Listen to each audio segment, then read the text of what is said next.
Hello friends, welcome to health eating channel. இன்றைக்கி நம்ம சேனலில் என்ன பார்க்க போகிறோம் அப்படின்னா, ஒரு சிம்பிளாக செய்யக்கூடிய ஒரு எக் கறி ரெசிபி தாங்க பார்க்க போகிறோம். இது ரோட்டி, சப்பாத்தி, ஈவன் ரைஸ்க்கு கூட ரொம்ப சூப்பராக இருக்கும். வாங்க எப்படி செய்யலான்னு பார்க்கலாம்.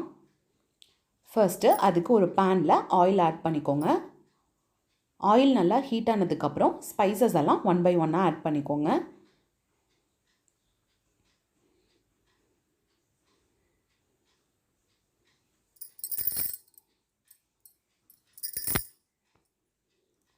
நெக்ஸ்ட்டு நான் இன்றைக்கி 2 பெரிய வெங்காயத்தை நல்லா பொடி பொடியாக கட் பண்ணியிருக்கேன். அதையும் ஆட் பண்ணிக்கலாம்.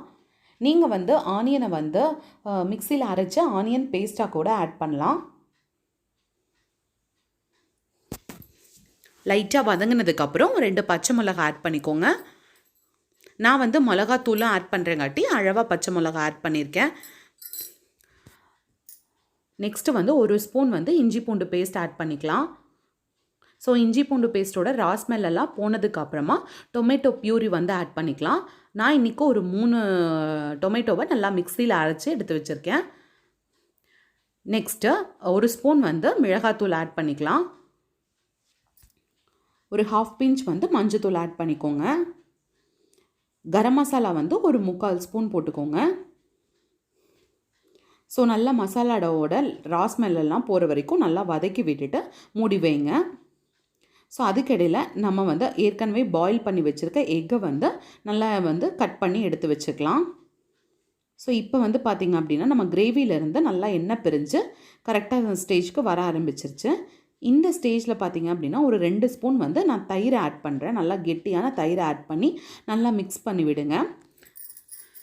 நம்ம போட்ட கரம் மசாலா மித்த மசாலாஸோட ஸ்மெல்லெல்லாம் ரொம்ப தூக்கலாக இருக்காமல் கொஞ்சம் பிளண்ட்டாக இருக்கும். அதுக்காக தான் நான் கர்ட் ஆட் பண்ணியிருக்கேன். இன்னொன்று நல்லா கிரேவி திக்கனாக இருக்கும். நெக்ஸ்ட்டு தேவையான கிரேவிக்கு தேவையான சால்ட் ஆட் பண்ணிவிட்டு அதுக்கப்புறமா கஸ்தூரி மேத்தி ஆட் பண்ணிப்போம். நல்லா க்ரஷ் பண்ணி ஆட் பண்ணிக்கோங்க. கிரேவிக்கு தேவையான அளவு தண்ணி ஆட் பண்ணிக்கோங்க. ஸோ நல்லா கிரேவி கொதிக்கட்டும். மூடி வச்சு ஒரு 5 மினிட்ஸ் போல் நல்லா கொதிக்க விடுங்க. பாருங்கள், நம்ம கிரேவி நல்லா கொதிச்சு வந்துச்சு. ஆயிலும் நல்லா செப்பரேட்டாக வர ஆரம்பிச்சிருச்சு. இந்த ஸ்டேஜில் நம்ம ஏற்கனவே பாயில் பண்ணி கட் பண்ணி வச்சுருக்க எக்ஸை ஒவ்வொன்றா ஆட் பண்ணிக்கலாம். நீங்கள் அப்படியே முழுசாக கூட ஆட் பண்ணிக்கலாம். மசாலாஸ் எல்லாம் நல்லா எக்கில் இறங்கட்டும். ஸோ மூடி வச்சு ஒரு 2 நிமிஷம் போல் நல்லா வேக விடுங்க. அதுக்கப்புறமா திருப்பி போட்டுட்டு ஒரு 2 நிமிஷம் நல்லா வேக விடுங்க. அப்போ தான் அதில் உள்ள மசாலாஸ் எல்லாமே நம்ம எக்லேயும் நல்லா கோட் ஆகி கிரேவி நல்லாயிருக்கும். ஸோ நல்லா மசாலாஸ் எல்லாம் இறங்கினதுக்கப்புறமா நான் கொத்தமல்லி தழை கொஞ்சம் தூவியிருக்கேன்.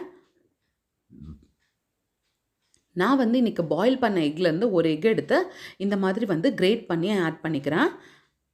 இன்னும் கிரேவி நல்லா டேஸ்ட்டாக கிடைக்கும்.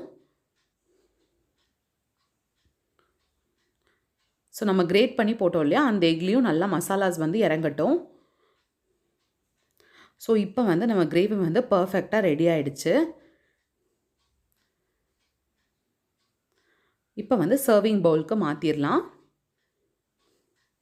அவ்வளோதாங்க, நம்ம எக் கறி ரெடி ஆகிடுச்சு.